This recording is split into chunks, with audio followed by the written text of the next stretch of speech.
Il y a quelques semaines, Meghan Markle a fait savoir à la famille royale qu'elle refusait de rencontrer Donald Trump en raison de l'inimitié qu'elle lui porte depuis plusieurs années. Le président américain a réagi.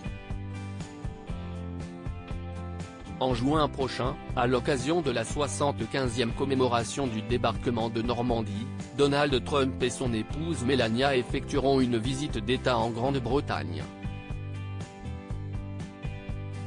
L'occasion pour le président américain d'échanger une tasse de thé avec la famille royale britannique, mais, problème, la duchesse de Sussex, Meghan Markle, a fait savoir qu'elle refusait de le rencontrer. Une décision catégorique qui pousse la royauté à réagir, et le prince Charles et son épouse Camilla ont été dépêchés pour la remplacer. Ainsi, comme le révèlent plusieurs tabloïds américains, la rencontre aura lieu le 3 juin prochain à Clarence House, actuelle résidence officielle du prince héritier du trône britannique. Cette rencontre se fera le même jour que le banquet officiel organisé par Elisabeth II en l'honneur du président américain, auquel le prince Charles et son épouse participeront également. La duchesse de Sussex, quant à elle, sera là encore absente.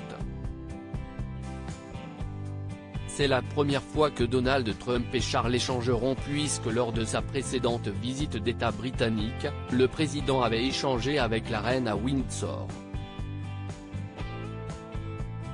Pour bon nombre de Britanniques, la rencontre de Donald Trump et du prince Charles sonne comme le début d'une passation de pouvoir officieuse et progressive entre la reine, âgée de 93 ans, et son fils.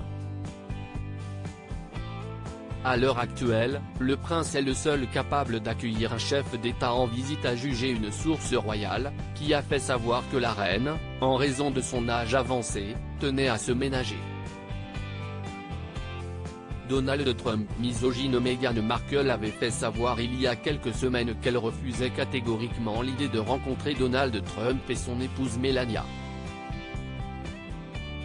Il faut dire qu'en 2016, lors de la campagne présidentielle américaine, la duchesse de Sussex s'était farouchement opposée à son élection, et l'avait qualifiée dans les médias de misogyne. Elle lui reprochait également de mener une politique de division, destinée à détruire le pays américain, et se disait capable de partir vivre au Canada s'il venait à être élu. Elle n'en a finalement pas eu besoin.